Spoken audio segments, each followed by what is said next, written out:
দুনিয়ার জীবন কি জীবন, চোখের সামনে অহরহ হয়ে গেল ঘটনা দেখছি আমরা। যাচ্ছে খুব সাদাল্লাদ করে, বর বিয়ে করতে যাচ্ছে, কার অ্যাক্সিডেন্ট, শেষ, ডেড। কিছু সাহাবী তো এমনও ছিলেন, বদরের যুদ্ধ করতে এসেছেন, হাতের মধ্যে কিছু খেজুর আছে, খেজুর খাচ্ছেন, খোরমা খেজুর খাচ্ছেন। তখন নবী সাল্লাল্লাহু আলাইহি ওয়াসাল্লাম দাঁড়িয়ে ভাষণ দিচ্ছেন যে ওয়াসাবিকু ইলা মাগফিরাতিম মির রাব্বিকুম ওয়া জান্নাহ। ওই যে আয়াতটা আছে, তোমরা এগিয়ে চলো তোমাদের রবের ক্ষমার দিকে এবং জান্নাতের দিকে। আরদুহা কাআরদিস সামাই ওয়াল আরদ, যার প্রশস্ততা আসমান এবং জমিনের সমান। সাহাবী খেজুর খেতে খেতে খেজুরটা ফেলে দিলেন। আরেকজন সাহাবী জিজ্ঞাসা করলেন যে খেজুরটা ফেলে দিলেন কেন? তিনি বলছেন এই খেজুরগুলো খেতে অনেক সময় লেগে যাবে। নবী সাল্লাল্লাহু আলাইহি ওয়াসাল্লাম এমন কথা বলেছেন, এটা শোনার পরে আমি আর এক সেকেন্ড নষ্ট করতে যাচ্ছি না। খেজুর ফেলে দিয়ে যুদ্ধে ঝাঁপিয়ে পড়লেন, দেন শহীদ হয়ে জান্নাতে চলে গেলেন। আপনার মনে যদি আল্লাহ ও রাসূলের প্রতি একটু ভালোবাসা থেকে থাকে, তবে ভিডিওটি সম্পূর্ণ দেখে সাবস্ক্রাইব, কমেন্ট, লাইক করতে ভুলবেন না। তারাও তো মৃত্যুর স্বাদ গ্রহণ করেছেন, তাই না? আরেকজন ইহুদি ব্যক্তি উহুদের যুদ্ধের দিন সকালবেলা মুসলিম হয়েছে। ইহুদিরা তো আমাদের চিরশত্রু, আপনারা জানেন। এটা জানার জন্যে ডক্টরেট করার দরকার নেই, থিসিস করার দরকার নেই। প্যালেস্টাইনের দিকে দেখেন বুঝতে পারবেন, ফিলিস্তিনকে দেখেন বুঝতে পারবেন। অ্যামনেস্টি ইন্টারন্যাশনাল বলে একটা সংস্থা আছে না, এরা পর্যন্ত দেখলাম গতকালকে রিপোর্ট দিয়েছে যে বিগত এই 50-60 বছর ধরে এরা ফিলিস্তিনদের উপর যা নির্যাতন করেছে, এটা মানবতার ইতিহাসে কখনো করা নাই। যাই হোক, একজন ইহুদি যুবক সকালবেলা উহুদের মাঠে আসছেন, এসে জিজ্ঞাসা করছেন যে আমার আগে কি করা উচিত, আগে কি আমি যুদ্ধে যাব না আমি আগে মুসলিম হব? সাহাবীরা তাকে বললেন আগে কালিমা শাহাদাত পড়, তারপরে উহুদের মাঠে আসো। সে এসেছে এই কারণে যে নবী সাল্লাল্লাহু আলাইহি ওয়াসাল্লাম মদিনায় আছেন, মদিনায় আরো ইহুদিরা আছে। ইহুদিরাই আগে বলতো শেষ জামান একজন নবী আসবেন, যার নাম হবে আহমদ। সব মিলে গেছে, তারপরেও তারা গ্রহণ করছে না। এই ছেলে সত্য চিনতে পেরেছে, সে চলে আসছে সত্যের কাছে, এসে ইসলাম কবুল করে যুদ্ধ করলো, শহীদ হয়ে গেল। নবী সাল্লাল্লাহু আলাইহি ওয়াসাল্লাম দেখলেন তার লাশটা, দেখে বলছেন এই যুবক, এই ইহুদি যুবক এখানে কি করছে? সাহাবীরা বললেন সকালবেলা মুসলিম হয়েছে, যুদ্ধ করে শহীদ হয়ে গেছে ইয়া রাসূলুল্লাহ।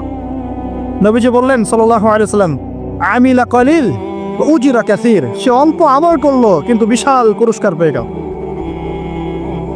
জীবন তো তাদেরও ছিল।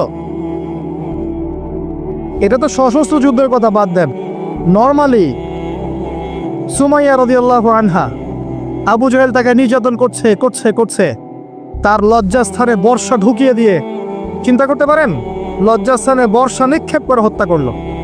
সুমাইয়া রাদিয়াল্লাহু আনহা দেখতে কালো বর্ণের, চেহারা সুন্দর নয়, হয়তো বা আপনার মতো সুন্দর নয়, জান্নাতে এখন হাসছে ইনশাআল্লাহ তাআলা। তার স্বামী ইয়াসের, আবু জাহেল তাকে পিটাতে মেরে ফেললো, সে মারা গেল, শহীদ হয়ে গেল। অনেক ওলামায়ে কেরামকে, ইমাম, মুজতাহিদ, মুহাদ্দিস দেখবেন সারাটা জীবন এত মেহনত করেছেন দ্বীনের জন্য, বিয়ে শাদী করার সময় পান নাই, এমনও আছেন ইমাম এবং মুহাদ্দিস। জীবন তো তাদেরও ছিল।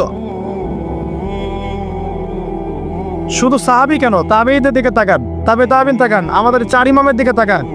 আবু হানিফা রাহিমাহুল্লাহ শেষ বয়সে জেলখানায়, কথিত আছে বিষ প্রয়োগে তাকে হত্যা করা হয়েছে। তার টাকার অভাব ছিল না, তিনি কিন্তু আমার মতো হতদরিদ্র ছিলেন না। আল্লাহ পাক তাকে সম্পদও দিয়েছিলেন, সমস্ত সম্পদ বিলিয়ে দিয়েছেন দ্বীনের জন্য। ইমাম শাফিঈ রাহিমাহুল্লাহ, তার দিকে তাকান। আহমদ বিন হাম্বল রাহিমাহুল্লাহ, তার দিকে তাকান। তাকে পিটানো হচ্ছে আর বাগদাদের রাস্তায় ঘোরানো হচ্ছে, কারণ সমাজের মানুষ ফতোয়া দিয়েছে একটা, তিনি ফতোয়া দিয়েছেন আরেকটা। ওই যে হিল্লা কথা আর ঠিকা বিবাহ নিয়ে একে, তিনি বলছেন ইলামু ইয়া আহলা বাগদাদ, হে বাগদাদের মানুষটা জেনে রাখো যে আমি কোশ্চিনকালেও এই প্রথাকে জায়েজ করলাম না, তোমরা চিনে রাখো যে আমার নাম আহমদ।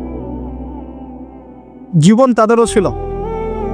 ইমাম মালিক রাহিমাহুল্লাহ, তাকে এত মার দেওয়া হয়েছিল, হাত বাঁধতে পারতেন না নামাজের মধ্যে, নামাজে হাত বাঁধতে পারতেন না।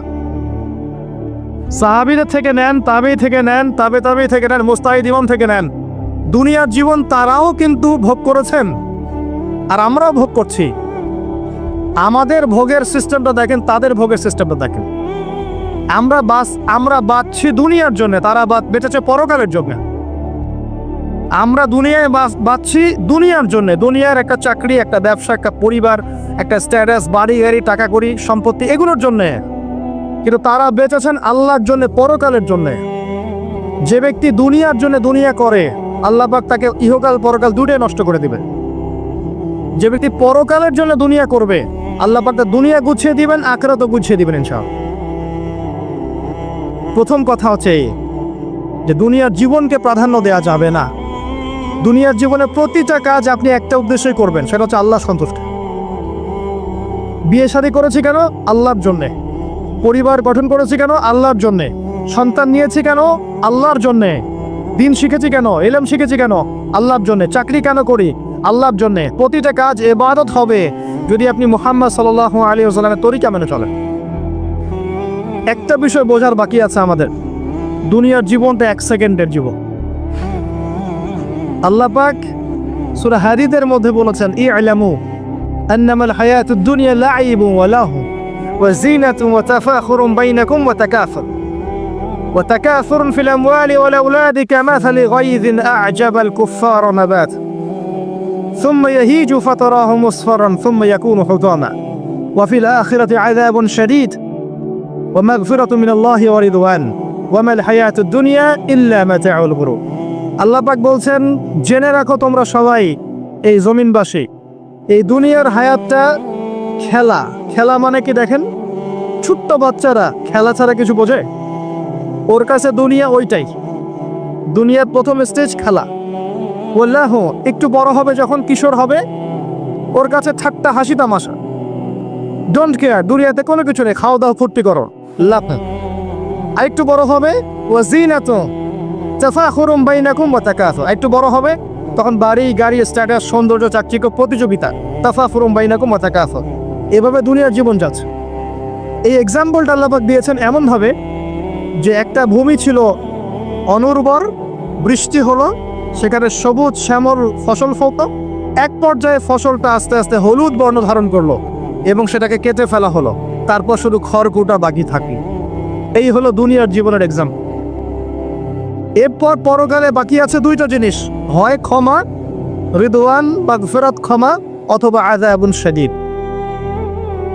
আমাদেরকে মাথায় ইনস্টল করতে হবে, দুনিয়াতে আমরা কেউ থাকতে আসি নাই। প্রথম কথা, এখানে আমরা এসেছি বড়জোর 60, 70, 100 বছরের হায়াত নিয়ে, যার মধ্যে মোটামুটিভাবে 30, 40, 50 বছর চলে গেছে, কারো 20 বছর, 25 বছর চলে গেছে, বুঝতে না বুঝতেই চলে গেছে, মানে ভালো মন্দ বোঝার আগেই শেষ।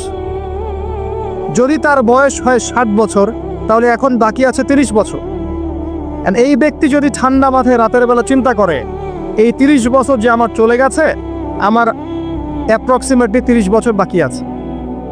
বাকি আছে বুঝলাম, যা চলে গেছে, এই চলে যাওয়া 30 বছরে আমি 10 বার জেনা করেছি, 20 বার মদ খেয়েছি, ঠিক আছে, মানুষের সম্পদ আত্মসাৎ করে খেয়েছি, পরকিয়া করেছি, চুরি করেছি, ডাকাতি করেছি, মিথ্যা বলেছি, নামাজ পড়ি নাই, রোজা রাখি নাই। আমরা প্রত্যেকে যদি আমলনামা ঘাটি আজকে রাত্রে, এরকম একটা লিস্ট আমরা তৈরি করতে পারবো। আজকে রাত্রে বাসায় ফিরে গিয়ে প্রত্যেকে যদি একটা আমলনামা ঘাটতে চাই, চোখ বন্ধ করে চিন্তা করি যে এই 30 বছর আমি কি করেছি, দেখবেন আপনি জেনার পাপ পাবেন, মাদকের পাপ পাবেন, অন্যের সম্পদ আত্মসাতের পাপ পাবেন, নামাজ না পড়ার পাপ পাবেন, রোজা রাখেন নাই, যাকাত দেন নাই, কোনো কোনো ক্ষেত্রে মিথ্যা বলেছেন, প্রতারণা করেছেন, মানুষের সম্পদ লুটে পুটে খেয়েছেন, অনেক কিছু করেছেন। কিন্তু আমাদের চলাফেরা দেখলে মনে হয় যে আমরা কোনো পাপ করিনি। এই জায়গায় ঠান্ডা মাথা চিন্তা করে আপনি দেখবেন পাপ 2 রকম। কয় রকম? 2 রকম।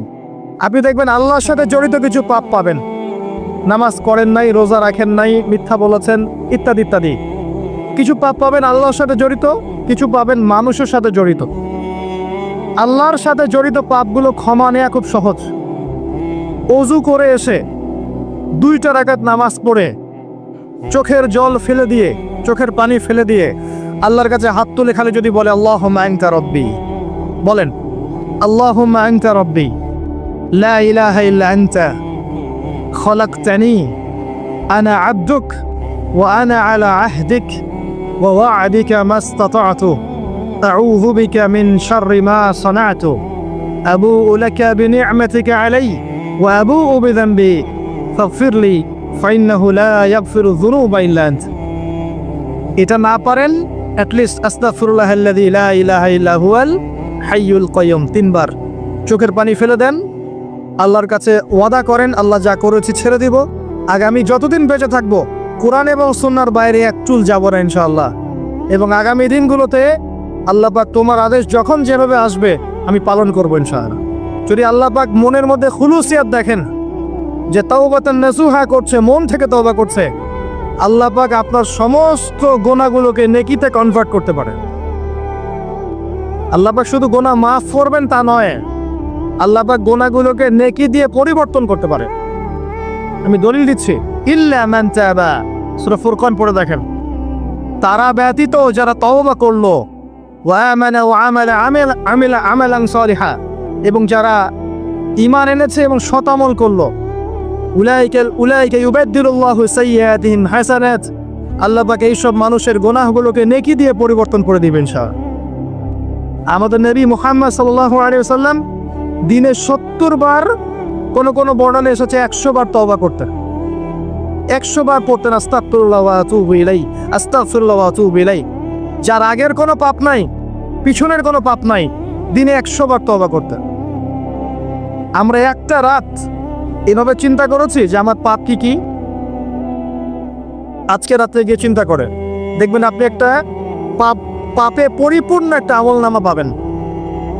এবার আপনি চিন্তা করেন যে আপনি যদি আগামী 30 বছর বাঁচেন বা 40 বছর বাঁচেন, এই সময়টাকে আপনি কিভাবে মূল্যায়ন করতে চান। প্রথম একটা মূলনীতি বলেছি, দুনিয়ার জীবনকে প্রাধান্য দেয়া যাবে না। ওয়া মা হাযিহিল হায়াতুদ দুনিয়া ইল্লা মাতাউল গুরুর, সম্পূর্ণ মরিচিকা দেখেছেন? দুনিয়ার জীবন যে কি জিনিস, যারা আল্লাহর পথে পরীক্ষার সম্মুখীন হয়েছে ওরা জানে, মানে কিচ্ছু না, মানে মুহূর্তে আল্লাহ পাক ইহকাল পরকালের ফয়সালা করে ফেলবে। আমরাও বুঝবো, এটা আমরা বুঝবো না এমন নয়। ইয়াং ছেলে রাস্তায় যাচ্ছে, বাইক নিয়ে খুব দাবরানি দিচ্ছে, আছে না, হঠাৎ অ্যাক্সিডেন্ট, ডেড, স্পট ডেড। এটা দুনিয়ার জীবনটা। সারা জীবন দুনিয়ার পিছনে ছুটেছে, শেষ বয়সে হতাশ, কিছুই পেলাম না। পাবে না, কারণ আল্লাহর পথে না চললে শেষ বয়সে গিয়েও কিছু পাবেন না। যন্ত্রণা, হতাশা, গ্লানি ছাড়া, তখন দেখবেন আত্মহত্যা করে শেষ, ডেড। একটা কথা বলছিলাম যে আপনি চলার পথে কোরআন সুন্নাহর প্রতিকূলে আমল, আকীদা, মানহাজ, মুআমালাত এগুলো দেখলে কি করবেন? কোরআন সুন্নাহকে অগ্রাধিকার দিবেন নাকি চলমান বিষয়কে অগ্রাধিকার দিবেন? ইবাদত করতে এসে দেখছেন আমলের নামে বেদাত চলছে, কি করবেন? বেদাতীদের সাথে আপোষ করবেন না কোরআন সুন্নাহয় ফিরে আসবেন? আপনি তাওহীদের ক্ষেত্রে দেখছেন মানুষ ইসলামের নামে শিরক করছে, এখন আপনি কি সংখ্যাগরিষ্ঠ মানুষকে অগ্রাধিকার দিবেন না কোরআন সুন্নাহর কাছে আসবেন? অর্থনৈতিক জীবনে গিয়ে দেখছেন মানুষ বেশিরভাগই হারাম রিজিক খাচ্ছে। এখন আমি যদি বলি যে দুনিয়ার জীবনে টিকে থাকতে হলে আমাকে এগুলোতে গায়ে আপোষ করে চলতেই হচ্ছে, তাহলে কিন্তু কোশ্চিনকালেও কোরআন সুন্নাহকে প্রাধান্য দেয়া হলো না। তখন আপনি কি করবেন? পরিবার চালাতে গিয়ে দেখছেন যে পরিবারের বেশিরভাগ লোক আপনার কথা শোনে না। আপনি কোরআন এবং সুন্নাহকে দিয়ে পরিবার চালাতে চান, তারা পশ্চিমা সংস্কৃতি দিয়ে পরিবার চালাতে চান, হিন্দি সিরিয়াল দিয়ে, গান বাজনা, ডুগি তবলা এগুলো দিয়ে। বেনামাজি, নামাজ রোজার খবর নাই, তালিম নাই, ইসলামিক নৈতিকতা নাই, কিচ্ছু নাই, জীবনের কোনো উদ্দেশ্যই নাই। এরকম পরিবার নিয়ে আপনি চলছেন, কি করবেন? কাকে প্রাধান্য দিবেন? খুব ডিফিকাল্ট প্রশ্নগুলো কিন্তু, এবং এগুলো প্র্যাকটিক্যাল, এগুলো হচ্ছে। এখন চাকরি খুঁজতে গেছেন, আপনি দেখছেন যে ঘুষ না দিলে চাকরি পাচ্ছেন না, কি করবেন আপনি তখন? পড়াশোনা করতে গেছেন, ছেলে মেয়ের ফ্রি মিক্সিং, জেনা ছাড়া পড়াশোনাই করতে পারছেন না, কি করবেন তখন? ইউনিভার্সিটিতে গেছেন, ইউনিভার্সিটির পরিবেশগুলো দেখছেন, ইসলাম কোথায় আর ইউনিভার্সিটি কোথায়, কি করবেন আপনি তখন? প্রত্যেকটা জায়গায় আপনাকে সিদ্ধান্ত নিতে হবে যে আমি প্রতিটা জায়গায় কোরআন এবং সুন্নাহর সাথে আপোষ করব, নাকি চলমান এই জাহিলিয়াতের সাথে আপোষ করব? কোনটা করব? বিশ্বাস করেন, যখন আপনি মনের মধ্যে এই চেতনা লালন করতে পারবেন এবং আল্লাহ আপনাকে হেদায়েত দিবেন যে হ্যাঁ, কোরআন সুন্নাহই সমস্ত সমস্যার সমাধান এবং এর মধ্যে আল্লাহ পাক প্রতিটা বিষয়ের সলিউশন নাজিল করেছেন, আপনি মেনে নেবেন, চলবেন, তখন আপনি বাধা পাবেন, প্রচুর বাধা পাবেন। প্রথম বাধা পাবেন আপনার পরিবার থেকে, এরপরে বাধা পাবেন আপনার সমাজ থেকে, বাধা পাবেন ধর্ম নেতাদের থেকেও, পরবর্তীতে বাধা পাবেন ফেরাউন নমরুদদের থেকে। কি করবেন? ডিসিশনগুলো খুব ইম্পর্টেন্ট, কারণ মনে রাখবেন কবরে 3টা প্রশ্ন হবে। মান রব্বুক, সেই উত্তর দিতে পারবে যে পৃথিবীতে আল্লাহর সাথে শিরক করে নাই। সিম্পল, যে তাওহীদের উপর ছিল, শিরক করেনি, উত্তর দিতে পারবে ইনশাআল্লাহ রব্বি আল্লাহ। পৃথিবীতে যে আল্লাহর সাথে শিরক করেছে সে কোশ্চিন কালে উত্তর দিতে পারবে। শিরক করে মারা গেছে, তওবা করে নাই, উত্তর দিতে পারবে না ইনশাআল্লাহ। মা দীনুক, পৃথিবীতে যে দিন ইসলামকে চূড়ান্ত সত্যরূপে মেনে নেয়নি, পরিপূর্ণ দিন পালন করার চেষ্টা করে নাই, কোশ্চিন কালেও মা দীনুক উত্তর দিতে পারবে না। ইসলামকে ঠাট্টা বিদ্রুপে ছলে হাসি তামাশা গ্রহণ করেছে, সে কখন উত্তর দিতে পারবে না। মান নবিয়ুক, পৃথিবীতে যে ব্যক্তি নবী সাল্লাল্লাহু আলাইহি ওয়াসাল্লামের সুন্নাহ মেনে চলেনি, জীবনে চলার পথে নবীর সুন্নাহকে পরোয়া করে নাই, অন্যের আদর্শ গ্রহণ করেছে, সে কোশ্চিন কালেও মান নবিয়ুক উত্তর দিতে পারবে না। কারা পারবে তাহলে? 1 নম্বর তাওহীদ পন্থীরা পারবে, 2 নম্বর যারা পরিপূর্ণরূপে ইসলাম পালন করেছে এরা পারবে, 3 নম্বর যারা মুহাম্মদ সাল্লাল্লাহু আলাইহি ওয়াসাল্লামের সুন্নাহর উপর টিকে ছিল এরা পারবে। ওয়ামা খালাকতুল জিন্না ওয়াল ইনসা ইল্লা লিয়াবুদুন, শুধুমাত্র ইবাদত করার জন্যই আল্লাহ পাক জিন এবং মানুষ জাতিকে সৃষ্টি করেছেন। আপনাকে আল্লাহ পাক এই হায়াতটা দিয়েছেন, এখন বাকি সময়টা চিন্তা করেন আগামী 30-40 বছর কিভাবে কাটাতে চান। দুনিয়ার জন্য বাঁচবেন না আল্লাহর জন্য বাঁচবেন?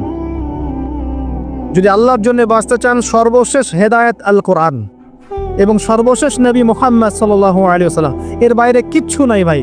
সারা দুনিয়ার মানুষ মিলে যদি বলে যে কোরআন সুন্নাহর মধ্যে আছে সুদ হারাম, কিন্তু সুদ হালাল, হালাল হালাল, কোশ্চিন কালে হালাল হবে না। সারা দুনিয়ার মানুষ একটা মাঝে যদি এসে বলে সুদ হালাল, সুদ ভালো, কোশ্চিন কালে হালাল হয়ে যাবে না, হারামই থেকে যাবে। সারা দুনিয়ার মানুষ যদি বলে পর্দা করার দরকার নাই, এটা সেকেলে সেকেলে সেকেলে, এটা সেকেলে হয়ে যাবে না, এটা ফরজ থেকে যাবে। কিচ্ছু নাই কোরআন সুন্নাহর বাইরে, কিচ্ছু নাই। যা আছে দেখছেন বোগাস, যার কোনো ভিত্তি নাই, মানুষের মন গড়া প্রবৃত্তির অনুসরণ। এখন আপনি যখন কোরআন এবং সুন্নাহর কাছে আসতে চাইবেন, তখন কিন্তু আপনি চতুর্দিক থেকে বাধা পাবেন। এই পথ চলাটা এত সহজ হবে না। হ্যাঁ, কাদের জন্য সহজ হবে? যারা প্রোটেস্ট্যান্ট মুসলিম হবে। কি মুসলিম?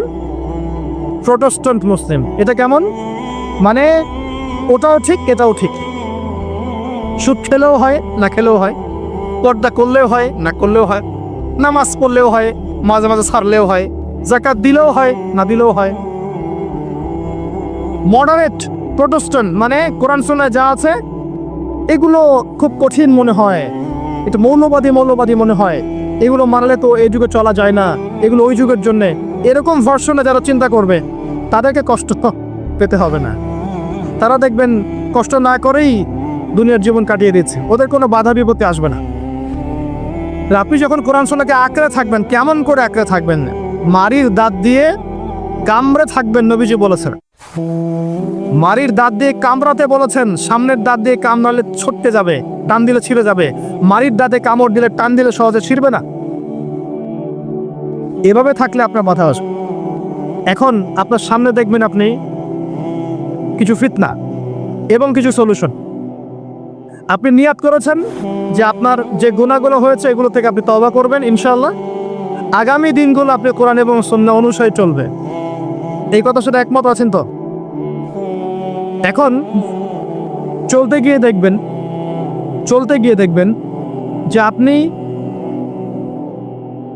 কিছু স্পষ্ট বিষয় দেখতে পারবেন যেগুলোর সাথে আসলে কোরআন সুন্নাহর খুব একটা মিল পাওয়া যাবে না। আপনি দেখবেন স্পষ্ট শিরক করছে মুসলিমরা, আপনি দেখবেন স্পষ্ট বিরাট করছে, আপনি দেখবেন হারাম খাচ্ছে। মুসলিম যুবকরা মাদক, পর্নোগ্রাফি, জেনা, ফ্রি মিক্সিং, আপনার জুয়া, ক্যাসিনো, এই যে আপনার টিকটক প্রজন্ম, এগুলো নিয়ে ব্যস্ত আছে। আপনি স্পষ্ট দেখবেন মেয়েরা বেহায়ের মতো ঘুরে বেড়াচ্ছে। আপনি স্পষ্ট দেখবেন যে আপনি হালালে থাকলে চাকরি পাচ্ছেন না। আপনি স্পষ্ট দেখবেন পরিবারের লোকজন কথা শোনে না। আপনি এমনও দেখবেন ওলামায়ে কেরামের মাঝে ঐক্য নাই, এমন দেখবেন। আপনি এমনও দেখবেন যে মানুষ দিনকে দুনিয়ার বিনিময়ে বিক্রি করে দিচ্ছে। আর এমন দেখবেন যারা আপনার উপরে আছে তারা দিন সম্পর্কে তেমন কোনো জ্ঞান রাখে না। এমন জটিল পরিস্থিতিতে আপনি কি করবেন তখন? এরপরে আপনি যখন বিশ্বের দিকে তাকাবেন তখন দেখবেন বিশ্বের সমস্ত পরাশক্তিরা ঐক্যবদ্ধ ইসলামের বিরুদ্ধে। বিশ্বের সমস্ত বড় বড় পরাশক্তিরা ঐক্যবদ্ধ ইসলামের বিরুদ্ধে। দেখবেন আপনি ইসলামের কোনো খিলাফা নাই, দেখবেন কোনো ইমাম নাই, কোনো আমির নাই, কোনো জামা নাই।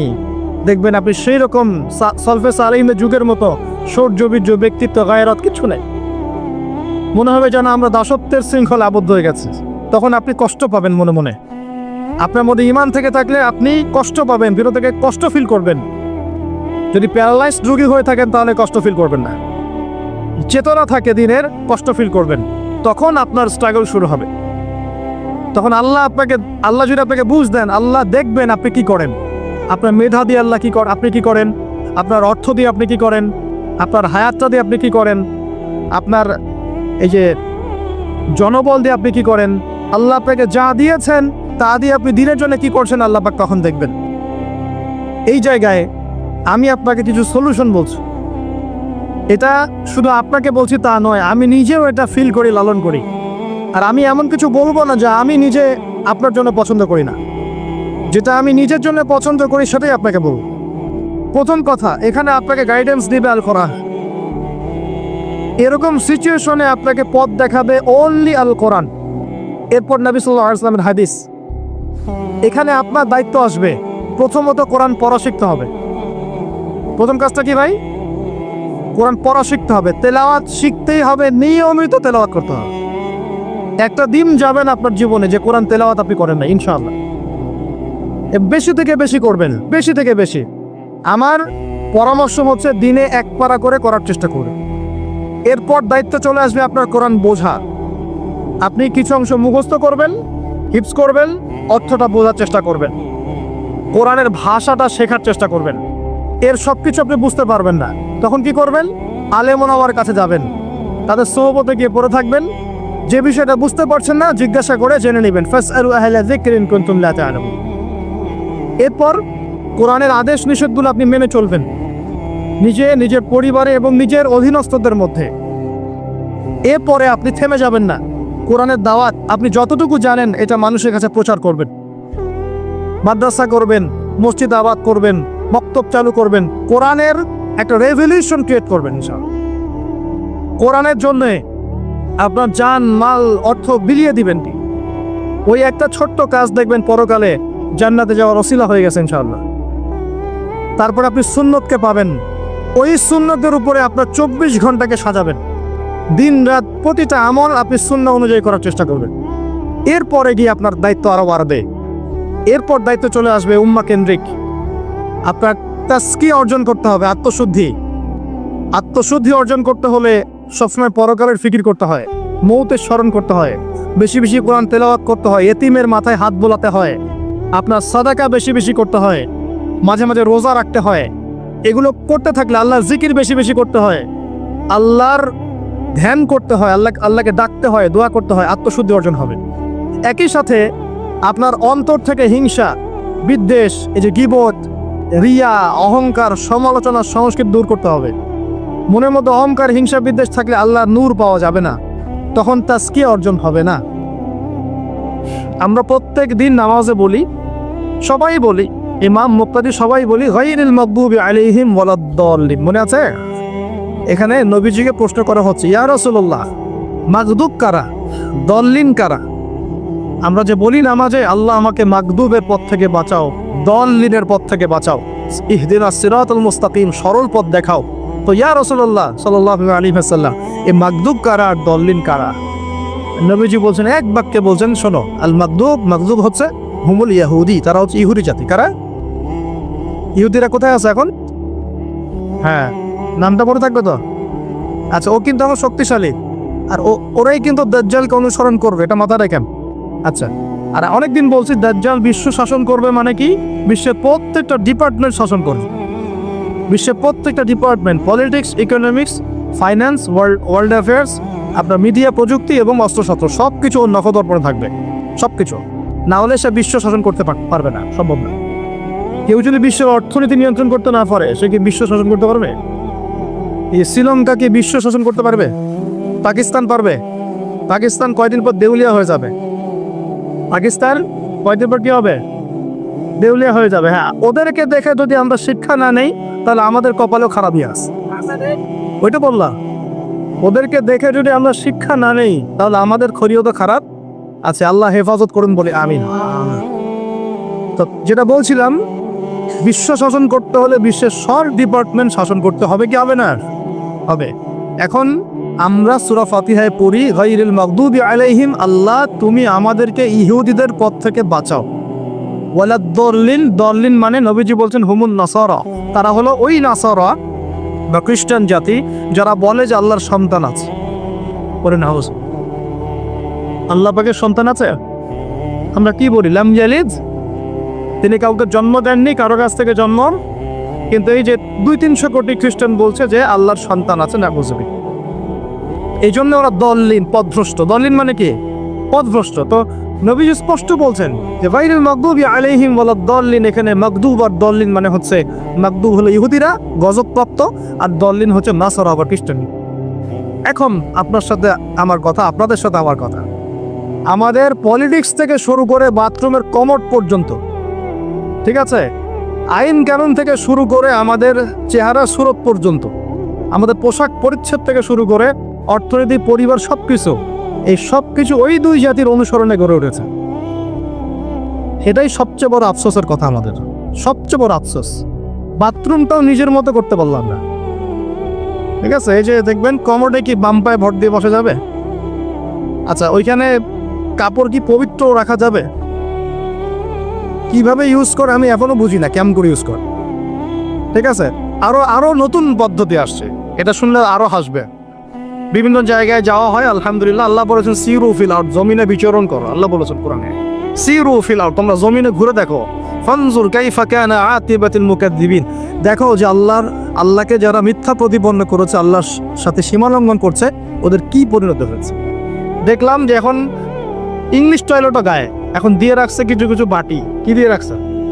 ছোট ছোট টুকরা দিয়ে আছে প্লাস্টিকের, এবং হ্যাঁ সিনামেক্সের মনে হয়।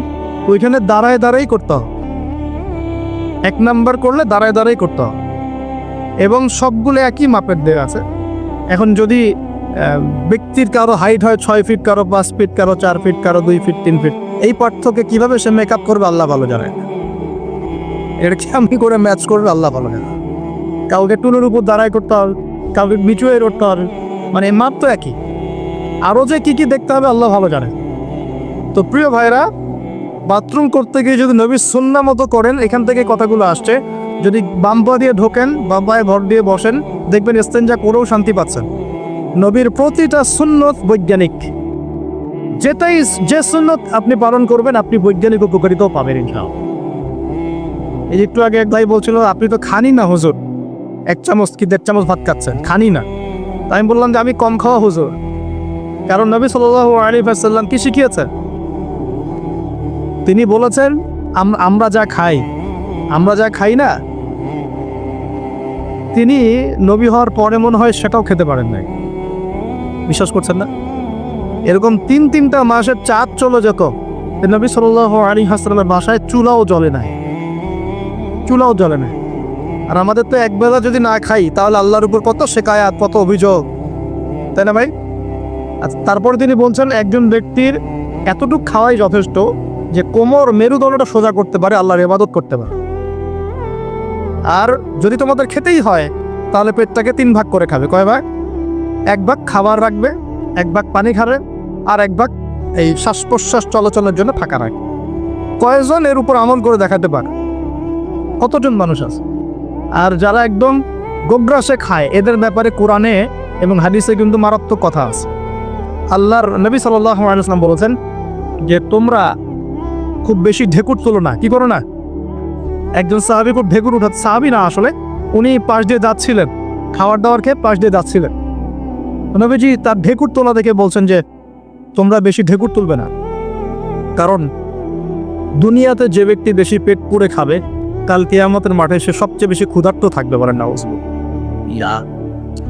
খাবেন আপনার নিজের পেটটাকে 3 ভাগ করবেন, 1 ভাগ খাবার, 1 ভাগ কি পানি, আর 1 ভাগ শ্বাস প্রশ্বাসের জন্য থাকা। আর এই ব্যাপারে একটা কথা বলে দেই, শেষ জামানায় কিন্তু খাবারগুলো সব করাপ্টেড হয়ে যাবে। কি হবে? খাবার ভেজাল হবে, ভেজাল। এটার দলিল সূরা কাহাফে আছে, আমি এটা ব্যাখ্যা করবো না। আছে, আমি ব্যাখ্যা করবো না, শুধু ইন্ডিকেশন দিচ্ছি। 309 বছর ঘুমিয়েছিলেন আসহাবুল কাহফ। কত বছর? 309 বছর ঘুম থেকে উঠেই তারা প্রথম যে অনুভবটা করেছেন সেটা হলো তারা ক্ষুধার্ত। তারা কি ক্ষুধার্ত? দেখেন 309 বছর পর যদি আপনি ঘুম থেকে ওঠেন, আপনার কাছে এই দুনিয়াটা আজীব মনে হবে, হবে না? কিন্তু ওনারা ক্ষুধার্ত, পকেটে কিছু মুদ্রা ছিল, যেই মুদ্রাগুলোর মান 309 বছরও কমে যায় নাই। কমে গিয়েছে না। এখন আপনি আপনার মুদ্রা নিয়ে ঘুমান 300 বছর, দেখেন তারপর কি হয়। কি হবে? টাকা থাকবো না যাইবো গা? আচ্ছা, তারপরে শুনেন, এরপরে উঠেই তারা বলছে ফালিয়ানজুর আইয়ুহা আজকা তুআমা, এই মুদ্রাগুলো দিয়ে বাজারে কাউকে পাঠাও, তোমাদের 9 জন 10 জনের মধ্যে একজনকে বাজারে পাঠাও। ফালিয়ানজুর, সে যেন বাজারে গিয়ে দেখে আইয়ুহা আজকা তুআমা, কোন খাবারটা পবিত্র খাবার, ফ্রেশ খাবার। ঘুম থেকে উঠেও ফ্রেশ খাবারের দিকে তাদের নজর কেন? আর এই সূরা আপনাকে দাজ্জালের ফিতনা থেকে বাঁচাবে কেন? আর দাজ্জালের যুগেই বা সব, দাজ্জালের শাসনের যুগে সব খাবারগুলো আস্তে আস্তে ম্যানুফ্যাকচার্ড এবং ভেজাল হচ্ছে কেন? এগুলোর মধ্যে মিল আছে না? তার মানে যত জামানা শেষের দিকে যেটা থাকবে, খাবারের ভেজাল তত বাড়তে থাকবে। এই সময় আপনাকে অবশ্যই ফ্রেশ খাবার খুঁজে খুঁজে বের করতে হবে। খাবার আগে মানুষ খেত, খাবারের মধ্যেই চিকিৎসা ছিল, তাই না? রোগের আরোগ্য ছিল। এখন সেই খাবার খেয়ে মানুষ অসুস্থ হয়ে যাচ্ছে। বুঝতে পারছেন না? খাবারের মধ্যে থাকে উপাদান, ভালো উপাদান, যে উপাদানগুলো পেটের ভিতরে গেলে, শরীরে গেলে শরীরটা সুস্থ হয়। এখন সেই খাবার খেয়েই মানুষ অসুস্থ হয়ে যাচ্ছে। এটা কোন হাদিসের সাথে মিলে জানেন? আনতালিদাল আমাতু রাব্বাতুহা, দাসী তার মনিবকে জন্ম দিবে। দাসী মনিবকে জন্ম দিবে মানে হচ্ছে সমাজের ন্যায় অন্যায়, হক বাতিল, সত্য মিথ্যার মানদণ্ড উল্টে যাবে। যেটা ভালো সেটা হয়ে যাচ্ছে খারাপ, খারাপটা হচ্ছে ভালো। সমাজে সত্যবাদী ব্যক্তি হয়ে যাচ্ছে মিথ্যাবাদী, মিথ্যাবাদীকে মানুষ সত্যবাদী বলা শুরু করছে। আমানতদার ব্যক্তি হয়ে যাচ্ছে খেয়ানতকারী, খেয়ানতকার ব্যক্তিগুলো আমানতদার হয়ে যাচ্ছে। সমাজের সবচেয়ে ভালো মানুষকে মানুষ খারাপ বলছে, সবচেয়ে খারাপ মানুষকে খুব ভালো বলছে।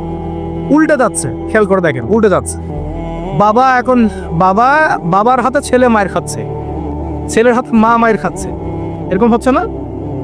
যাকে একটা দায়িত্ব দিয়ে রাখবেন, এবং তোমার উপর আমি বিশ্বাস করলাম, দায়িত্ব দিলাম, সে আপনার বিশ্বাস ভঙ্গ করে রেখে দিচ্ছে। এই হচ্ছে না? বিশ্বাস উড়ে যাচ্ছে, প্রতারণা বাড়ছে। মানে কি? মানুষ আল্লাহ পাকের হালালগুলোকে হারাম করে নিচ্ছে, হারামগুলো হালাল করে নিচ্ছে। বুঝতে পারছেন না মনে হয়? হালালগুলোকে মানুষ আস্তে আস্তে হারাম করতেছে, হারামগুলোকে আস্তে আস্তে হালাল করতেছে। এটা হচ্ছে না? হচ্ছে। খুব খেয়াল করে, এখানে খাবার খেয়ে আপনার উপকার পাওয়ার কথা, খাবার খেয়ে আপনি অসুস্থ হয়ে যাচ্ছে। উল্টা হচ্ছে, উল্টা চলতেছে দুনিয়া। দুনিয়া কি চলছে? উল্টা। ছেলে পড়ছে মেয়ের পোশাক, মেয়ে পড়ছে ছেলের পোশাক।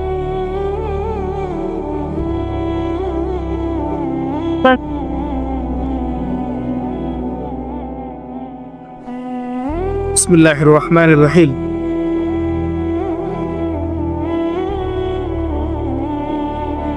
আল্লাহ পাকের শুকরিয়া আদায় করি, বলি আলহামদুলিল্লাহ। নবী সাল্লাল্লাহু আলাইহি ওয়াসাল্লামের প্রতি দরুদ পেশ করি, বলে আল্লাহুম্মা সাল্লি আলা মুহাম্মাদ, আল্লাহুম্মা বারিক আলা মুহাম্মাদ। সম্মানিত উপস্থিতি, যে কথা বলছিলাম, পরিবেশটা একটু রক্ষা করেন। আমরা খুব লম্বা করব না, গুছাই শেষ করছি ইনশাআল্লাহ। বসেন। আমরা যে পয়েন্টটা ছিলাম সেটা হলো যে আমরা যদি আমাদের জীবনের প্রতিটা কাজ 2টা শর্ত মেনে চলি, তাহলে প্রতিটা কাজ কি হবে বলেন? ইবাদত হবে। কি হবে? ইবাদত। শর্ত নাম্বার 1, প্রত্যেকটা কাজ করতে হবে আল্লাহর সন্তুষ্টির জন্য। কার সন্তুষ্টির জন্য? আর 2 নাম্বার, প্রত্যেকটা কাজ করতে হবে একজন ব্যক্তির আদর্শে। তার নাম কি? মুহাম্মদুর রাসূলুল্লাহ সাল্লাল্লাহু আলাইহি ওয়াসাল্লাম। এখন সব কাজ বলতে কি শুধু নামাজ, রোজা, হজ, যাকাত? না, জীবনের সব কাজ। এই একটা জিনিস যদি বুঝতে পারি, আমাদের আজকের ওয়াজ সফল ইনশাআল্লাহ। আমরা আমাদের জীবনের প্রতিটা কাজ আমাদের প্রিয় নবী মুহাম্মদুর রাসূলুল্লাহ সাল্লাল্লাহু আলাইহি ওয়াসাল্লামের তরিকা মতো করবো ইনশাআল্লাহ। রাজি আছেন ইনশাআল্লাহ? তাহলে এখন বলেন, 5 ওয়াক্ত নামাজ নবীর তরিকায় পড়া যাবে তো ইনশাআল্লাহ? নবীর তরিকায় নামাজ মানে ধীর স্থিরভাবে নামাজ। আমি এই তর্কে যাব না হাত বাঁধবেন কোথায়, ঠিক আছে? ওই তর্ক সবাই করে না, ওই তর্ক সবাই করে না। এই মাসআলাগুলোকে নিয়ে যারা মুফতি আছেন তারা কথা বলেন, আমি মুফতি নই, অতএব এই মাসআলাগুলোকে নিয়ে আমি আপনাদের সাথে কোনো কথা বলছি না। আমি বলছি আপনাদেরকে নামাজ প্রতিষ্ঠা করা, কায়েম করার মানে হচ্ছে নামাজটা হতে হবে নবীর মতো খুশু খুজুতে। খুশু খুজু কি জিনিস? নামাজটা ধীর স্থিরভাবে হবে। নামাজে কি পড়ছি সেটা বোঝার চেষ্টা করতে হবে। নামাজে কি বলছি আল্লাহর সাথে সেটা বোঝার চেষ্টা করতে হবে। নামাজে রুকুর অর্থ কি, তাসবিহ কি, সেজদায় আমি কি পড়ি, 2 সেজদার মাঝখানের দোয়ার অর্থ কি, তাশাহুদ দোয়া মাসুরের অর্থ কি, নামাজের সেজদায় আমি বেশি বেশি দোয়া করতে পারছি কিনা, নামাজ পড়েও আমি গুনাহ থেকে বেঁচে থাকতে পারছি কিনা, এই বিষয়গুলো বেশি ইম্পর্টেন্ট। আমি কি বুঝাতে পারছি? নামাজ ধীর স্থিরভাবে, রিল্যাক্সে, তাড়াহুড়ো নাই, বুঝে বুঝে পড়ার চেষ্টা করবে। আল্লাহ পাক তৌফিক দান। যারা নামাজ ঘড়ি ছেড়ে দেই তাদের জন্য একটা হাদিস। নবী সাল্লাল্লাহু আলাইহি ওয়াসাল্লাম বলেছেন, মান তারাকা সালাতান মুতাআম্মিদান ফাকাদ কাফা। মনে রাখবেন, নবীজি বলেছেন, কেউ যদি তার উপরে অর্পিত ফরজ নামাজ ছেড়ে দেয়, নামাজ পড়াকে জরুরি মনে করে না, ফাকাদ কাফারা, সে ব্যক্তি কুফরি করলো। বল নাউজুবিল্লাহ। নামাজ কি ছাড়বো ভাই ইনশাআল্লাহ? আল্লাহ পাক আমাদের সবাইকে 5 ওয়াক্ত নামাজি বানিয়ে দেন বলি আমি। এবং রমজান মাস আসার আগেই নামাজের স্পিড আবার ঢুকতে হবে, পারবো তো ইনশাআল্লাহ? আল্লাহ আমাদের সবাইকে কবুল করুন বলি আমিন। এবং রমজান মাসে সুস্থতার সাথে রোজা রাখার তৌফিক দান করুন। না, রমজানের শব্দটা যখন এসেই গেল, আর 2টা কথা বলি। রমজান মাসের সবচেয়ে বড় বৈশিষ্ট্য হচ্ছে এই মাসে আল্লাহ পাক কোরআন নাজিল করেছেন। কি করেছেন? এখন সারা বিশ্ব জুড়ে একটা ইস্যু চলছে না, কোরআন ইস্যু, কোরআন পুড়িয়ে দেয় ইস্যু, ঠিক আছে? যে কোরআন পুড়িয়ে দিয়েছে, আমার দৃষ্টিতে তার চেয়ে বড় অধম সেই ব্যক্তি যে মুসলিম পরিবারে জন্মগ্রহণ করেও কোরআন তেলাওয়াত করা শেখে না। হয়তো আমার কথা বুঝতে পারছেন। কোরআন একজন পুড়িয়ে দিয়েছে, যদি আমার ক্ষমতা থাকতো ওর গর্দান নামাই দিতাম, কিন্তু তার চেয়েও বড় অপরাধী আমার কাছে আছে, আমাদের চোখে আছে। কে? যে মুসলিম পরিবারে 20-30-40 বছর থেকে আছে, মুসলিম সমাজে, মুসলিম পরিবারে নামাজে যায়, ইমামদেরকে চেনে, আলেমদের সাথে সম্পর্ক আছে, এরপরেও সে কোরআন তেলাওয়াত করতে পারে না। এ বড় অপরাধী আমার কাছে। কে বড় অপরাধী? এটা লজ্জার না? একটা মুসলিম পরিবারের থেকে আমি কোরআন তেলাওয়াত করতে জানবো না, লজ্জার না? নাকি আপনারা সেই সব শায়েখ হতে যাচ্ছেন যে কোরআন তেলাওয়াতও করতে জানে না, বাহাসের জন্য ডাকে মানুষকে?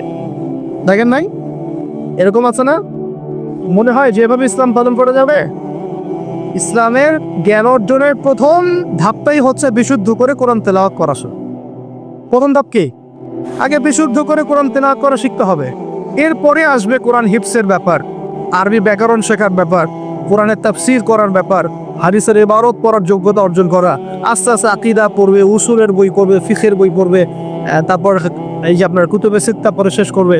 তারপরে গিয়ে সে মাশাআল্লাহ একজন দাঈ, আলেম, মুফতি এগুলো হচ্ছে, আলহামদুলিল্লাহ। তো শুরুটা কোত্থেকে হচ্ছে? কোরআন বিশুদ্ধ করে তেলাওয়াত করা।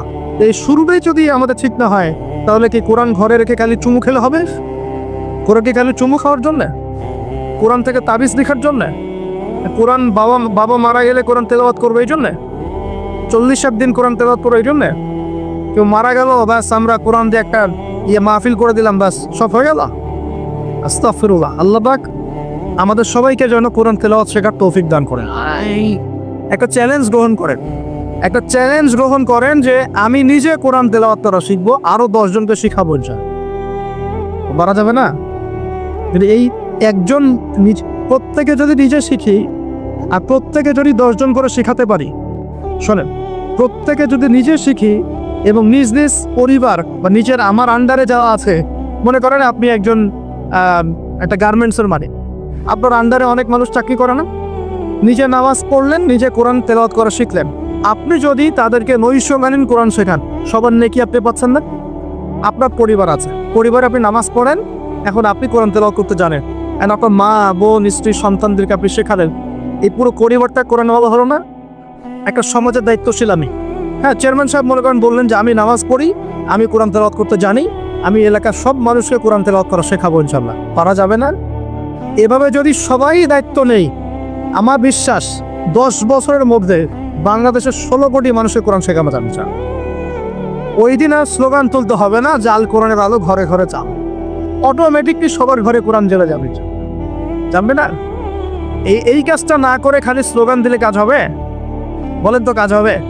এই যে একটা আয়াতই বললাম, গায়রুল মাগদুবি আলাইহিম ওয়ালাদ-দাল্লিন, এখন তো বুঝলেন আয়াত অর্থ কি? আল্লাহর রাসূল আমাদেরকে বলছেন তোমরা ইহুদিদের পথ অনুসরণ করো না, তোমরা নাসারাদের পথ অনুসরণ করো না, কিন্তু বাস্তবতা হচ্ছে আমার সব ক্ষেত্রেই ওদের আদর্শই চলছে না? আপনার বিয়ের শাদী, বিয়ের আগের অনুষ্ঠান, গায়ে হলুদ, আপনার পরিবার, আপনি যে মিডিয়াগুলো দেখছেন সেই মিডিয়াগুলা, হ্যাঁ, আপনার পলিটিক্যাল সিস্টেম, সুদভিত্তিক অর্থনৈতিক সিস্টেম, তারপরে আপনার কি বলবো, দেহের পোশাক পরিচ্ছেদ, লেবাস, পোশাক, চেহারা, সুরত, সব কিছু ওদের মতো না? আমি তো দেখালাম, এমনকি বাথরুমের কমোড পর্যন্ত ওদের মতোই, তাই না? তো এখন এই একটা আয়াত বুঝলেই আপনি বুঝতে পারছেন যে আসলে সবটা উল্টা চলছে। এখন যদি পুরো কোরআনটা বুঝতে পারি, পুরো কোরআনের 6236টা আয়াতই বুঝতে পারি, তাহলে এই সমস্ত পরিবর্তন হতে সময় লাগবে? এই কারণেই তো কোরআন থেকে দূরে সরানোর জন্য এত পায়তারা চলছে। মানুষ চাচ্ছে, এক শ্রেণীর মানুষ চাচ্ছে বিশ্বের যে মুসলিমরা যেন কোরআন থেকে দূরে সরে যায়। তারা জানে যদি আমরা কোরআন থেকে দূরে সরে যাই, আমাদেরকে শাসন করা সহজ হবে। ওই পশ্চিমারা আমাদেরকে শাসন সহজেই করতে পারে, আর আমরা যদি কোরআনকে আঁকড়ে ধরি, ওদের বাপেরও ক্ষমতা নেই আমাদেরকে শাসন করি, বরং আমরা ওদেরকে শাসন করবো ইনশাআল্লাহ। আমরা করি না, এমন করছে কত বছর? 1200 বছর করেছি। কত বছর? বিশ্বাস করছেন না? ইতিহাস পড়েন, নবী সাল্লাল্লাহু আলাইহি ওয়াসাল্লামের যুগ থেকে শুরু করে এই তো 1914 সাল পর্যন্ত আমরা সারা বিশ্ব সালে পড়েছি না? মনে হচ্ছে গাল গল্প। এখন বিগত 70, 80, 100 বছরে আপনার কাছে মনে হচ্ছে যে শক্তি তো সব ওদের হাতে চলে গেছে, আমাদের হাতে নাই। ইনশাআল্লাহ তাআলা আবার ফিরে আসবে ইনশাআল্লাহ। তবে ওই যে বললাম, এমনি এমনি আসবে মান্না সালোয়ার মতো, নাকি আমাদের কিছু দায়িত্ব আছে ভাই? এই যে প্রথম এক ভাই বলেছিল না কি করতে হবে, এখন শোনেন কি করতে হবে। 1 নাম্বার, আমাদের সবাইকে তওবা করে ফিরে আসতে হবে। কি করতে হবে? সূরা নূর পড়ছিলাম আসার সময়, আল্লাহ পাক বলেছেন, তুবু ইলাল্লাহি জামিআন আইয়ুহাল মুমিনুন লাআল্লাকুম তুফলিহুন। তোমরা সবাই একসাথে, হে মুমিনগণ, তোমরা সবাই একসাথে আল্লাহর কাছে তওবা করো যাতে তোমরা সফল হতে পারো। আগে কি করতে হবে? আল্লাহকে বলতে হবে, আল্লাহ আমরা ব্যক্তিগতভাবে, পারিবারিকভাবে, সামাজিকভাবে, রাষ্ট্রীয়ভাবে যত পাপ করেছি আল্লাহ সব মাফ করব। আল্লাহ আমরা তোমাকে ভালোবাসি, তোমার নবীকে ভালোবাসি, তোমার কালামকে ভালোবাসি, আমরা জান্নাতে যেতে চাই, দুনিয়াতেও সফল হতে চাই, আল্লাহ তুমি আমাদেরকে মাফ করো। এবং আগামী পুরো জিন্দেগি আল্লাহ তুমি আমাদেরকে 5 ওয়াক্ত নামাজি বানায় দাও, কোরআনওয়ালা বানায় দাও, সুন্নতওয়ালা বানায় দাও, আপসে মিল মোহব্বত বানায় দাও, আমাদেরকে তোমার পক্ষ থেকে বেহিসাব রিজিক দান দিও, এবং এমনভাবে চলার তৌফিক দাও যাতে আমরা আবার বিশ্বের সেই শাসন ফিরে পাই ইনশাআল্লাহ। দোয়া করা যাবে না? 1 নাম্বার কাজ তওবা করে ফিরে আসা। 2 নাম্বার হচ্ছে বেশি বেশি জ্ঞান অর্জন করা। কি করা? জ্ঞান অর্জন ছাড়া কোনো লাভ নাই। একদিন মাহফিল শুনতে আসছেন, যদি মনে করেন যে বাস কাজ হয়ে গেছে, আসলে কিছুই হয়, মন খারাপ করে, আসলে কিছু হয়নি। এখন এখান থেকে আপনাকে ইন্সপিরেশন নিয়ে আগামী দিনে চলতে হবে। জ্ঞান অর্জন করতে হলে কি করবেন? খালি একটা ভিডিও দেখবেন, একটা খালি বিচ্ছিন্ন বই করবেন। এখনকার যুব সমাজের অন্যতম প্রবলেম হচ্ছে, যারা প্র্যাকটিসিং মুসলিম তাদের কথা বলছি, যে এদের পড়াশোনার কোনো কনস্ট্রাকটিভ সিলেবাস নাই, এরা বিক্ষিপ্তভাবে জ্ঞান অর্জন করে। এই আদনান ভাইয়ের লেকচার শুনলাম, এই অমুক স্ট্রাইকারের লেকচার শুনলাম, অমুক দায়ের একটা লেকচার শুনলাম, হ্যাঁ অমুক একটা বই পড়লাম, তমুক একটা বই পড়লাম, বিক্ষিপ্ত জ্ঞান। এই বিক্ষিপ্ত জ্ঞান আপনার মাথাটাকে এলোমেলো করে দিবে। আর অনলাইনে ঢুকলে দেখবেন এ ওর বিরুদ্ধে কথা বলছে, এ ওর বিরুদ্ধে, এ ওর পিছনে লেগে আছে, এ পিছনে লেগে আছে। এখানে ভালো যতটুকু পাবেন খারাপের চেয়ে বেশি পাবেন। এখানে এভাবে জ্ঞান অর্জন করা যাবে কিভাবে, যেভাবে আমরা চেষ্টা করছি। হয়তো ওয়াজ মাহফিল এসে আমরা যতটুকু জানি এর 30-40-50% কথাও কিন্তু বলতে পারি না। যা জানি তার হয়তো 30-40% আমরা বলতে পারি বিভিন্ন কারণ। কিন্তু জ্ঞান অর্জনের পথটা কি হবে?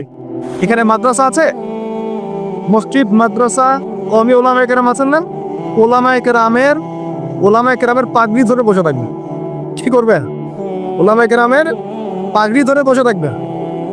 শুরু করাবে তারা, দেখবেন আপনি যান, আপনাকে শুরু করাবে কোরআন তেলাওয়াত থেকে। আগে কোরআন তেলাওয়াত করা শিখবেন। সময় লাগুক 1 বছর, লাগুক, যাক 1 বছর লাগবে আমি শিখবো, ব্যাস 1 নাম্বার। তারপরে ওটা যখন ভালো পারবেন, দেখবেন ওলামায়ে কেরাম আপনাকে বলবে যে এই সূরাগুলো মুখস্থ করো। আপনি নামাজের জন্য যে সূরাগুলো লাগে মুখস্থ করতে হবে না? নামাজের ফরজ, ওয়াজিব, এই সুন্নত মুস্তাহাব জানতে হবে না? এই মাসলাগুলো জানবেন, সূরা কালাম মুখস্থ করবেন, দোয়া কালাম মুখস্থ করবেন। তারপরে আপনি যদি আরও বেশি চান, আপনি হিফজ করবেন। কোরআন কি করবেন? হিফজ মানে মুখস্থ করবেন। আমার তো মনে হয় আমরা যদি 1 বছর চেষ্টা করি, আমরা সবাই কমপক্ষে 1 পারা হলেও মুখস্থ করতে পারবো না? ইনশাআল্লাহ, কোনো সমস্যা নেই। এরপরে আপনি যদি আরও বেশি চান, তখন আরবি ভাষা এবং সাহিত্যের কিছু ব্যাকরণিক ক্লাসিক্যাল বই আছে। এই বইগুলো ধরে ধরে পড়তে হবে আলেমদের কাছে। খুব বেশি সময় লাগবে না। আপনি মনে করছেন যে অনেক সময় লাগবে, এত সময় লাগবে না।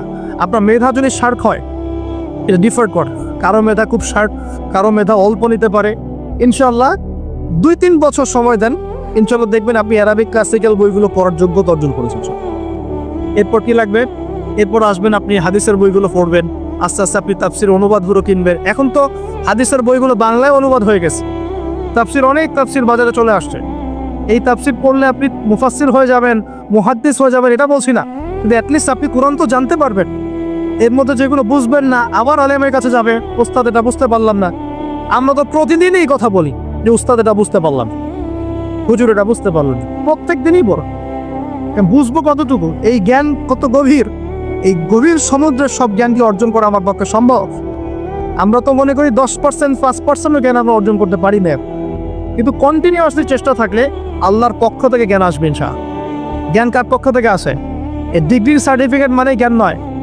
ডিগ্রি সার্টিফিকেট অর্জন করেছি মানেই যে বড় একজন মানে ইসলাম বেত্তা হয়ে গেছে, এমন নয় বিষয়। জ্ঞান কার পক্ষ থেকে আসে। আর অনেক বড় বড় ডিগ্রি অর্জন করেও যদি মনের মধ্যে রিয়া, অহংকার এগুলো থাকে, তাহলে ওই জ্ঞানেও কোনো লাভ নেই। লাভ আছে? ইবলিসের কি জ্ঞানের কোনো লাভ আছে?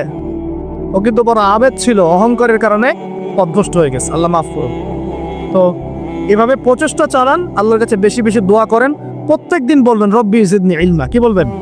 রব্বি জিদনি ইলমা। বলবেন রব্বি ইশরাহ লি সাদরি ওয়া ইয়াসসির লি আমরি ওয়াহলুল উকদাতাম মিন লিসানি ইয়াফকাহু কওলি আল্লাহুম্মা ফাক্কিহনি ফিদ-দীন ওয়া আল্লিমনি আত-তা'উইল। এগুলো দোয়া করবেন।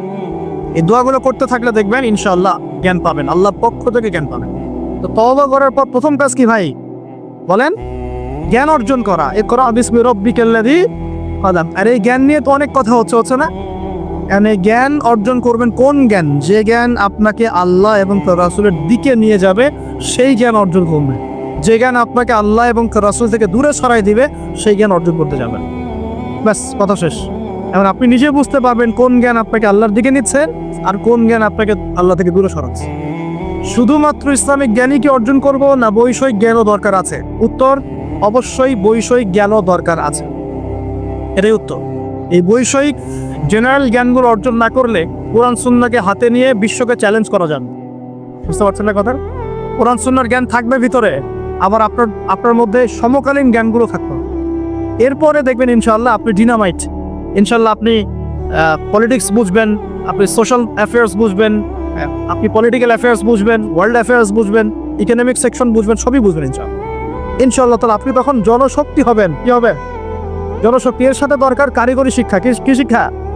এই শিক্ষাটাও খুব দরকার। কারণ চাইনিজরা দেখেন না, কারিগরি শিক্ষার এবং কৃষি শিক্ষায় মানে দক্ষ হওয়ার ফলে তারা কৃষি জমি বাড়াতে পেরেছে, প্রবৃদ্ধির হার বাড়াতে পেরেছে, এবং কারিগরি শিক্ষা, প্র্যাকটিক্যাল শিক্ষাও শিক্ষিত হয়ে ওরা সারা বিশ্বের ডিভাইস যন্ত্রগুলো তৈরি করছে এবং সারা বিশ্বের মার্কেট দখল করে বসে আছে। আপনার হাতে যে ফোনটা, ওটাও দেখবেন তারই তৈরি। তাহলে এই শিক্ষাটা বেশি ইম্পর্টেন্ট, প্র্যাকটিক্যাল শিক্ষা। তো প্রথম কথা ভাই, তওবা করে ফিরে আসতে হবে। দ্বিতীয় কথা হচ্ছে অবশ্যই সবাইকে কি করতে হবে ভাই? জ্ঞান অর্জন করতে হবে। জ্ঞান অর্জনের একটা সিলেবাস আছে, এটা বললাম। কোরআন শেখেন, আর্মি শেখেন, হাদিস পড়া শেখেন, ওলামায়ে কেরামের সোহবতে থাকেন, ইনশাআল্লাহ তাআলা আল্লাহ আপনাকে জ্ঞান দিবেন ইনশাআল্লাহ। আর জ্ঞান আসা মাত্রই যে আমি সবকিছু বুঝে ফেলবো তা নয়। জ্ঞান অর্জন একটা ক্রমবর্ধমান সিলসিলা, দোলনা থেকে কবর পর্যন্ত শেখার কোনো শেষ আছে? আল্লাহ পাক আমাদের সবাইকে জ্ঞান অর্জন করার তৌফিক দান করুন। এরপর কি, ওই যে আল্লাহ পাক ইবাদত করতে পাঠিয়েছেন দুনিয়ায়, তাই যতটুকু জানবো ততটুকু আমল করবো ইনশাআল্লাহ। করা যাবে ইনশাআল্লাহ? যা জানি আমল করবো ইনশাআল্লাহ। জেনেছি আজকে আমি যে সুবহানাল্লাহ করলে 100 বার সুবহানাল্লাহ পড়লে 1000 নেকি হয়, বাস আমল করা হবে। জেনেছি আজকে কোরআনের একটা হরফ করলে 10 নেকি হয়, কোরআন তেলাওয়াত করবো ইনশাআল্লাহ। এখনই জেনেছি সূরা কাহাফের প্রথম 10 আয়াত মুখস্থ করলে আল্লাহ দাজ্জাল থেকে বাঁচাবেন, মুখস্থ করে দিন। একটু আগে জানলাম ঘুমানোর আদব কি, আজকে আমল করবো ইনশাআল্লাহ। একটু আগে জানলাম ইস্তেঞ্জা করার আদব কি, আজকে আমল করবো ইনশাআল্লাহ। যা জানবো আমল করবো ইনশাআল্লাহ, করা যাবে ইনশাআল্লাহ। এবং নিজে আমল করব, সবার আগে নিজের পরিবারে প্রতিষ্ঠা করব। আগে সমাজে দৌড় দিব না, আগে কোথায় দৌড় দিব? আগে পরিবারে। আমার পরিবারে যদি বেনামাজি থাকে আমার সন্তান সন্ততি, আর আমি নামাজের ওয়াজ করে বেড়াই, মানুষ শুনবে? আমার পরিবারে আল্লাহ না করুক যদি নিজের বউ বেপর্দায় চলে, হ্যাঁ, আর আমি যদি আসে আপনাকে পর্দার ওয়াজ করি, আপনি শুনবেন? করে দিলেও শুনবেন। এই কারণে আগে নিজের পরিবারের মধ্যে কায়েমের চেষ্টা করতে হবে। এখানে একটা কথা বলে রাখি, অনেক চেষ্টা করার পরেও কখনো কখনো পরিবারের লোকজন নাও শুনতে পারে, বুঝতে পারলি না? অনেক চেষ্টা করেছে, তারপরেও পরিবারের লোক শুনছে না, এমন হতে পারে না? নূহ আলাইহিস সালামের ক্ষেত্রে হয় নাই, লূত আলাইহিস সালামের ক্ষেত্রে হয়নি, হয়েছে। তাই বলে হতাশ হবেন না, তখন ওদের হিসাব ওরা দিবে, আপনার হিসাব আপনি দিবেন। আপনি আপনার মতো চেষ্টা করেছেন, আল্লাহ পাক তৌফিক না করুন। পরিবারে প্রতিষ্ঠা করব আমল, এরপরে আমি সমাজে দাওয়াতি কাজ করব। দুটো কাজ করব, এক আমর বিল মারুফের কাজ করব, সবাইকে সৎ কাজে আদেশ করব, সৎ কাজে আদেশ করব। আর দুই তানহাউনা আনিল মুনকার ওয়ান নাহি আনিল মুনকার, এই কাজ করব, মানুষকে আমি অন্যায় থেকে নিষেধ করব ইনশাআল্লাহ। কেন? কারণ আল্লাহ পাক সূরাতুল আলী ইমরানের 110 নম্বর আয়াতে বলেছেন, কুনতুম খায়রা উম্মাহ, তোমরা হচ্ছে শ্রেষ্ঠ জাতি। তোমরা মানে আমরা, উম্মতে মুহাম্মদ। তোমাদের কাজ তিনটা। কুনতুম খায়রা উম্মাহ উখরিজাত লিন-নাস, তোমাদেরকে মানব জাতির কল্যাণের জন্য বের করা হয়েছে। তা'মুরুনা বিল মা'রুফ, তোমরা সবাই মানুষকে সৎ কাজে আদেশ করবে। ওয়া তানহাউনা আনিল মুনকার, সবাই তোমরা অসৎ কাজে নিষেধ করবে। ওয়া তু'মিনুনা বিল্লাহ, আল্লাহর প্রতি ঈমান রাখবে। এই তিনটা আমাদের কাজ।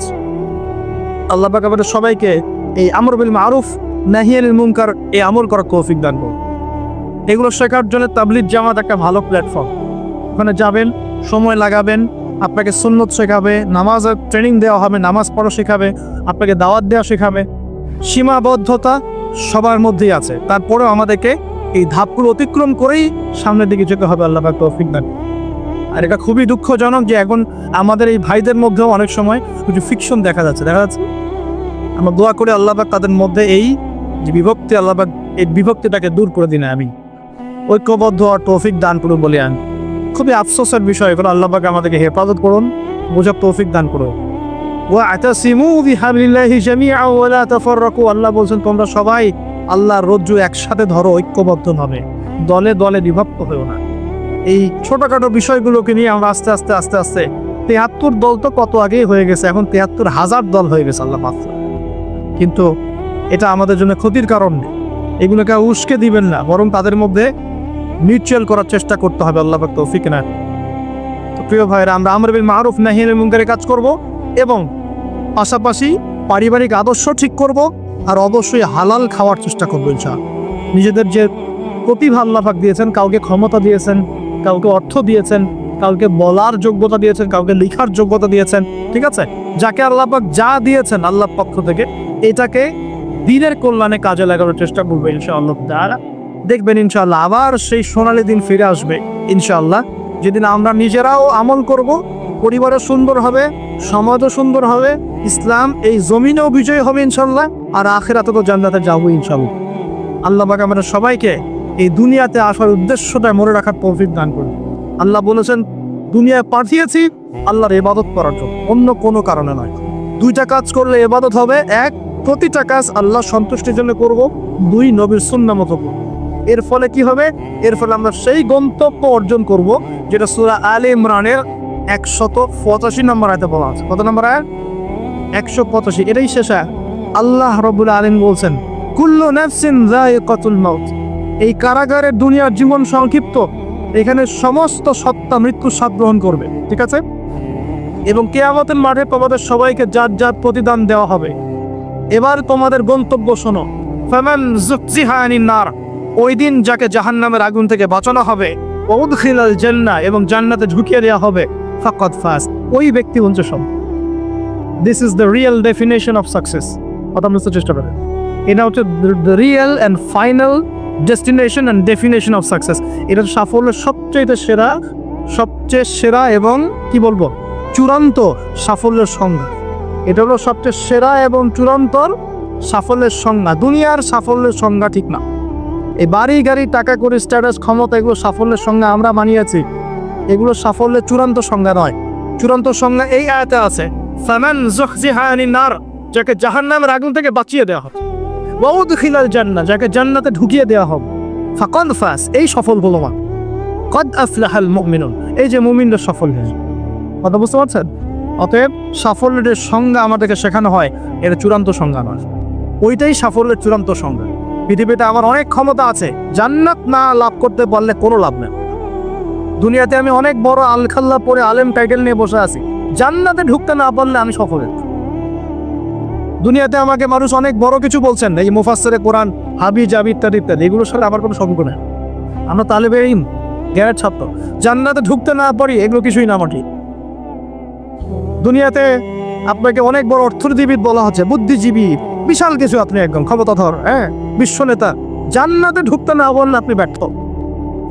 জান্নাতে ঢুকতে না পারলে আপনি খবর আছে, এই পুলসিরাত পার না হতে পারলে সমস্যা আছে, শেষ, সব শেষ। ফেরাউনের কথা মনে করেন, কত বড় প্রতাপশালী, এক হুকুমে সারা বিশ্ব জয় করে ফেলে, শেষ, ও যাইতে পারবে না জান্নাতে, শেষ। আর এখানে একজন ভ্যান চালক বেচারা 5 ওয়াক্ত নামাজ পড়ে, রমজান মাসে রোজা রাখে, সাধ্যমতো দান সৎকা করে, হালাল খায়, মরে গেলে যদি জান্নাতে চলে যায়, ও সফর ইনশাআল্লাহ। একজন মুদির দোকানদার, কৃষক, আমাদের এই মিসকিন ভাই, গরিব মানুষ, কৃষি কাজ করে খায়, ব্যবসা করে খায়, ঠিক আছে? মানুষ ভালো মন্দ মনে করে না, মানুষ মনে করে সমাজের কোনো স্ট্যাটাস নাই, দাম নাই, ওর কথা কেউ শোনে না, ও বিয়ের প্রস্তাব দিলে কেউ গ্রহণ করে না, মরে গেলে যদি জান্নাতে যায়, ও সফল ইনশাআল্লাহ। আল্লাহ পাক আমাদের সবাইকে কথাগুলো বোঝার তৌফিক দান করুন। দুনিয়াতে এসেছি আল্লাহর ইবাদত করার জন্য। এই দুনিয়ার জীবনটা চিরস্থায়ী নয়। এখানে রোল মডেলকে মুহাম্মদ রাসূলুল্লাহ সাল্লাল্লাহু আলাইহি ওয়াসাল্লাম কি কনস্টিটিউশন ফলো করব, কোরআন এবং সুন্নাহ। কে রোল মডেল? আমাদের প্রিয় নবী। কিভাবে আমল করব? 2টা শর্ত মেনে, আল্লাহ সন্তুষ্টির জন্য, 2 রাসূলের তরিকা অনুযায়ী। কোন কাজ ইবাদত? জীবনের সব কাজই ইবাদত, যদি রাসূলের তরিকা মতো হয়। এখন যদি এই শর্তগুলো পূরণ করতে পারি, তওবা করি, জ্ঞান অর্জন করি, হালাল খাই, পরিবার করি, দাওয়াতি কাজ শুরু করি এবং ইসলামকে আল্লাহর জমিনে প্রতিষ্ঠার চেষ্টা করি, ইনশাআল্লাহ তাআলা ইসলাম আমাদেরকে সহই, ইসলাম দুনিয়াতেও বিজয়ী হবে ইনশাআল্লাহ, আর আমরাও পরকালে জান্নাতে যাব।